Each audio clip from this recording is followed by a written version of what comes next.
আসসালামু আলাইকুম গাইস। আমি এখানে 3 কিলো আম নিয়ে নিয়েছি। আমটা আমি টক আচার বানাতে চলছি। আম টক আচারের জন্য যেন ওটা ভালো আম হয়, যেন দাগিবেলা না হয়। এখানে আমি আম কেটে নিচ্ছি। আমটা কেটে নেওয়ার পরে একটু এখানে আমি ধুয়ে নিছি।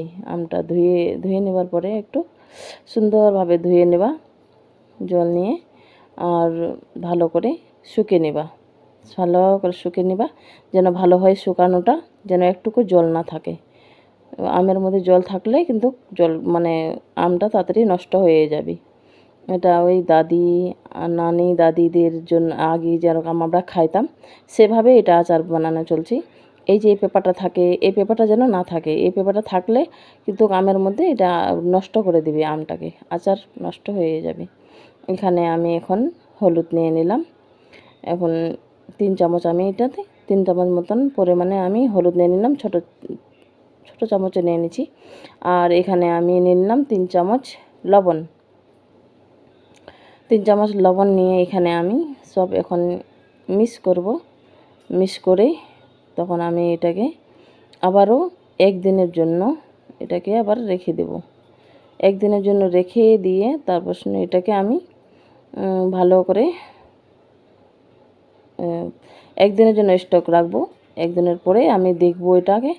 1 দিন পরে যদি দেখব যে আবারও একটু জল মানে পরিমাণ বার হবার জন্য আছে এটা, তাহলে আবার 1 দিনের জন্য রেখে দেব। 1 দিনের জন্য রেখে তারপরে আবার ওটাকে বের করে তো দেখব ওটাতে আর জল বাড়ার মতন না। তারপরে ওটাকে ধুয়ে ভালো করে ঢেকে রাখি। আচ্ছা, ভালো করে রেখে দেব। ভালো করে ঢেকে রাখি, তখন ওটাকে বাইর করব। বাইর করে তারপরে আমি ওটাকে সুন্দর করে মশলা দেব ওটাতে। এখানে আমি যে আমটা এখন তো আমার শুকিয়ে গেল, এখন মশলাটা দেব এখানে। জলটা তো হয়ে গেছে, এখন এখানে জল বের করে এটাতে সম্পূর্ণ জল বের হয়ে গেছে। এখন এটাকে এখন সবগুলো বের করে দেব। বের করে এনে 1 দিনের জন্য আবার এখন 1 ঘন্টা 2 ঘন্টার জন্য আমি শুকিয়ে দেব। একটু রোদ্রু নেই এখানে, একটু ফ্যানের হাওয়াতে আমি শুকিয়ে নেব। ফ্যানের হাওয়া দিয়ে শুকিয়ে নেব একটু, মানে তারপরে শুকিয়ে এটাকে উঠাই নেব। উঠাই এটাকে তখন 2 ঘন্টার জন্য আগে শুকিয়ে দেব। শুকিয়ে উঠাই নিয়ে তারপরে এটাকে মশলা দেব। মশলা দিয়ে বাস 1 দিনের জন্য আবারও রেখে নেব। 1 দিনের জন্য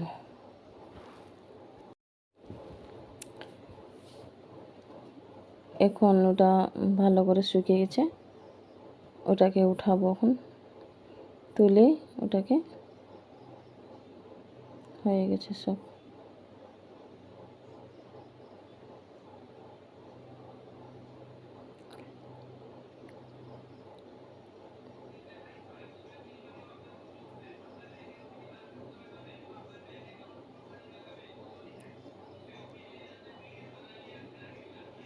হয়ে গেছে গাইস, এখন পুরো ভালো সুন্দরভাবে শুকিয়ে গেছে। এখন আমি এখানে তেল নিয়ে নিলাম। 1 কিলো তেল নিয়ে নিচ্ছি। এখানে আমি নিয়ে নিচ্ছি ধনিয়া, শুকা লঙ্কা, আমি নিয়ে নিচ্ছি সরষে, জিরা, মেথি, এগুলো নিয়ে নিচ্ছি। এগুলো সম্পূর্ণ ভেজে নেব। ভেজে তারপরে ওটাকে ভেজে তারপরে এটাকে আমি বেটে নেব, মিক্সার জারে মিক্স করে নেব। মিক্স করার পরে তারপরে নিয়ে নেব আমি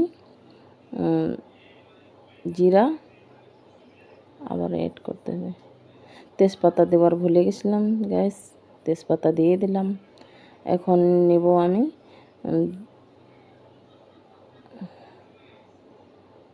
এখন হয়ে গেছে, মিক্সার জারে মিক্স করে নিলাম।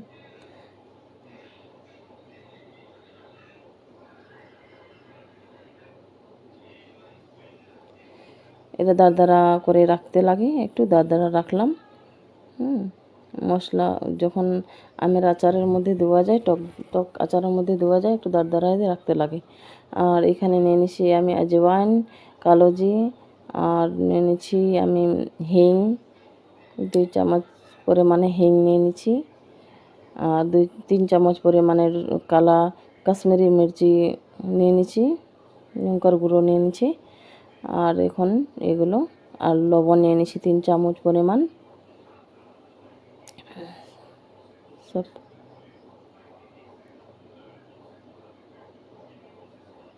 হলুদ নিয়ে নিয়েছি 3 চামচ পরিমাণ।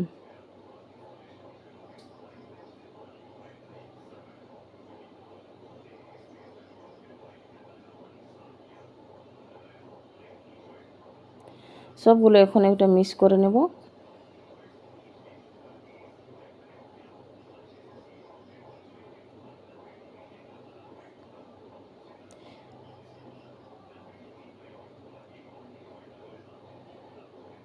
এখন এটা মিক্স হয়ে গেছে।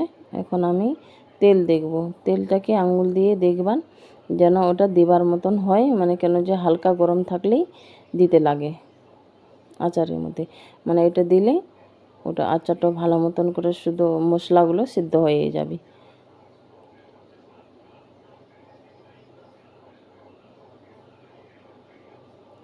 আদা রাখবো হাফ, 1 লিটার ছিল সরষে তেল, 1 লিটারের মধ্যে হাফ লিটার দিয়ে দিছি, হাফ লিটার রেখে দিলাম।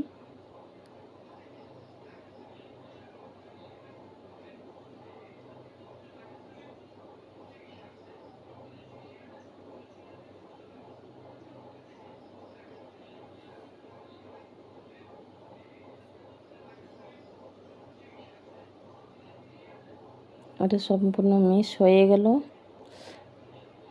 এখন ওই যে নানি দাদি যেভাবে আচার বানাইতো গাইস, সেইভাবে এটা তৈরি হলো। ওরকমের টেস্টি হবে। এটা 2 বছর রাখতে পাও তোমরা, যেভাবে রাখতে পারো ওটা সুন্দরভাবে রাখলো আপনারা আরামসে খেতে পাবেন।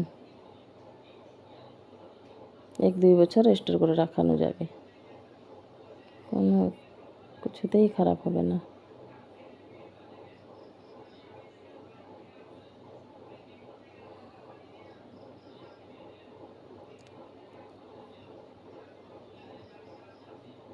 এটা আমি 1 দিনের জন্য রেখে দিলাম।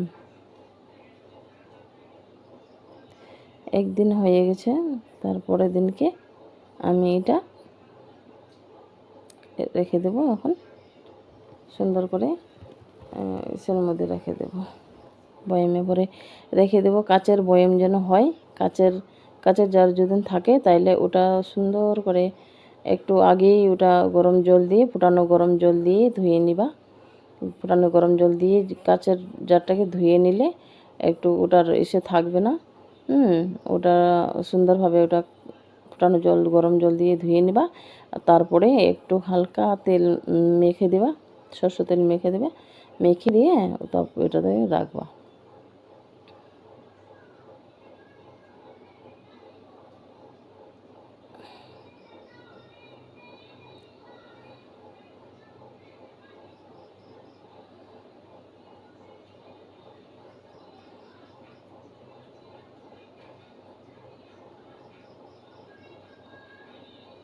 এইভাবে চাপে চাপে দিবা যেন সুন্দর করে নিচে অবধি বসে যায়, যেন তেলটা সবটাই খেতে পারে ভালো মতন করে।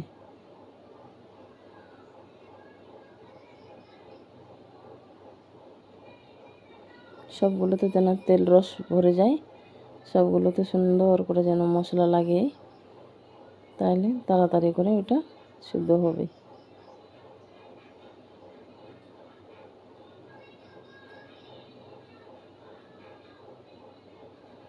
এই যে রোদ্রের মধ্যে এটা আমি 1 দিনের জন্য দিয়ে দেবো, আবার রোদ্রের মধ্যে রোদ্র রেখে রেখে এটাকে এসে করবো, রোদ্রুতে রাখবো এইভাবে যেন বাইরের কোনো নোংরা না পড়ে এটাতে। সেভাবে এটা বেঁধে দিলাম রোদ্রুতে রাখার জন্য।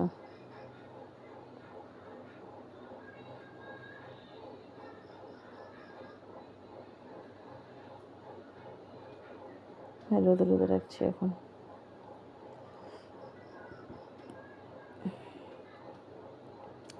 এখন রৌদ্র থেকে আমি এখন 3 দিনের জন্য রেখে দিলাম। তো রৌদ্র থেকে 3 দিন পরে আমি এটা খুলতেছি। এখন 3 দিন হয়ে গেছে, দেখো এইভাবে হয়েছে। এখন আরও এটাকে রাখতে হবে, আবার ভালো মতন করে সিদ্ধ হবে। রৌদ্র পাইলেই ভালো মতন করে রৌদ্রতেই রাখবা। এখন বৃষ্টির মাস তো, বেশিরভাগে তো বৃষ্টিই পড়ে, মাঝে সাঝে রৌদ্র হইলে রৌদ্রের মধ্যে দিবা, তাড়াতাড়ি করে এটা সিদ্ধ হয়ে যাবে।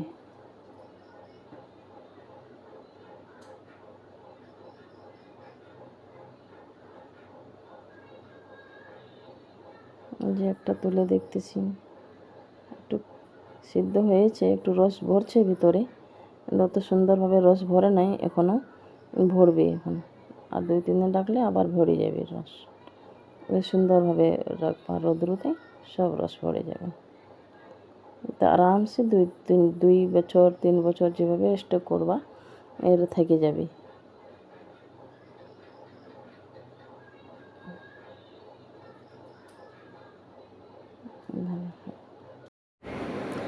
এই আমের রেসিপিটা যদি আপনাদেরকে ভালো লাগে তাহলে লাইক, আমাদের চ্যানেলটাকে সাবস্ক্রাইব অবশ্যই করে দেবেন।